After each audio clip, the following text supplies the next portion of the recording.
Assalamualaikum warahmatullahi wabarakatuh. Perkenalkan, nama saya Ridwan Mitarensyah dengan jabatan fungsional penata ruang ahli pertama di Pusat Pengembangan Infrastruktur Wilayah Nasional, Badan Pengembangan Infrastruktur Wilayah. Pada kesempatan kali ini saya akan melakukan paparan berkaitan dengan tugas agenda 3, yaitu video monolog, profil, tugas, dan refleksi diri. Yang pertama adalah berkaitan dengan profil instansi dan juga tugas instansi. Badan Pengembangan Infrastruktur Wilayah atau yang biasa disebut BPIW merupakan unit organisasi di bawah Kementerian Pekerjaan Umum yang bertugas menyusun kebijakan teknis dan strategi keterpaduan antara pengembangan wilayah dengan pembangunan infrastruktur. Tujuan utama BPIW adalah untuk merencanakan dan melakukan pemrograman pembangunan infrastruktur PU secara terpadu, holistik, dan fokus guna mewujudkan pembangunan yang efisien dan efektif.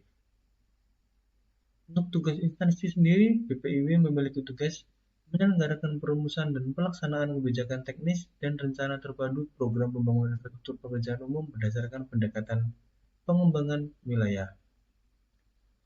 Kemudian, untuk unit kerja saya yaitu di Pusat Pengembangan Infrastruktur Wilayah Nasional atau yang biasa disingkat dengan Puswilnas, memiliki tugas untuk melaksanakan penyusunan kebijakan teknis dan rekomendasi strategi program keterpaduan infrastruktur pekerjaan umum, pelaksanaan koordinasi rencana strategis, penyusunan memorandum program dan pagu anggaran kementerian, sinkronisasi dan koordinasi program dan anggaran kementerian, pemantauan, evaluasi, dan pelaporan bermanfaat infrastruktur pekerjaan umum, koordinasi dan pembinaan akuntabilitas kinerja dan penyusunan laporan akuntabilitas kinerja kementerian, serta pelaksanaan kepatuhan intern.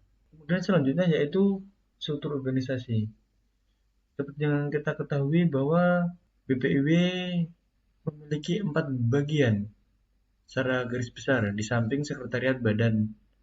Yang pertama adalah ada Pusat Pengembangan Infrastruktur Wilayah Nasional, yang kedua Pusat Pengembangan Infrastruktur Wilayah 1, kemudian Pusat Pengembangan Infrastruktur Wilayah 2, kemudian Pusat Pengembangan Infrastruktur Wilayah 3. Nah, pada kesempatan kali ini yang akan lebih dibahas adalah berkaitan dengan unit kerja saya yaitu di Puswilnas, tepatnya di bidang keterpaduan program dan anggaran. Selanjutnya berkaitan dengan tugas dan layanan, peran yang dapat saya berikan untuk unit kerja saya adalah yang pertama membantu penyusunan keterpaduan program dan anggaran, yang kedua melakukan analisis terkait materi yang terkandung dalam instruksi presiden atau Inpres.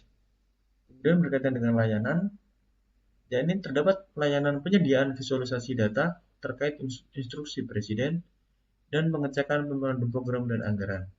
Untuk standar layanan sendiri yang bisa mungkin harus diterapkan adalah nomenklatur program yang seragam dan sesuai dengan Restra ataupun RPJMN. Kemudian, data dasar dari unsur teknis terkait Inpres disimpan, diolah, dan disajikan dengan menarik dan lengkap.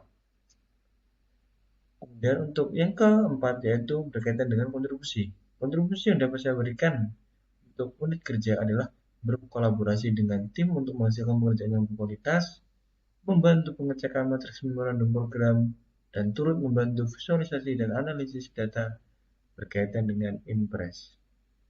Nah, selanjutnya adalah berkaitan dengan refleksi diri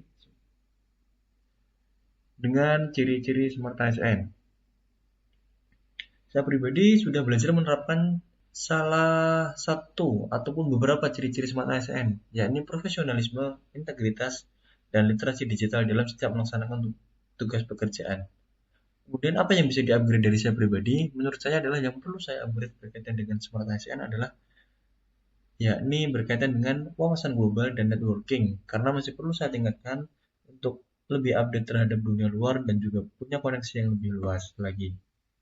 Kemudian untuk hal kecil yang bisa saya lakukan yang bisa membuat berdampak besar di unit kerja adalah berkolaborasi dengan anggota tim untuk menyelesaikan pekerjaan lebih efektif dan efisien, serta membuat visualisasi Inpres untuk dilakukan analisis lebih mendalam.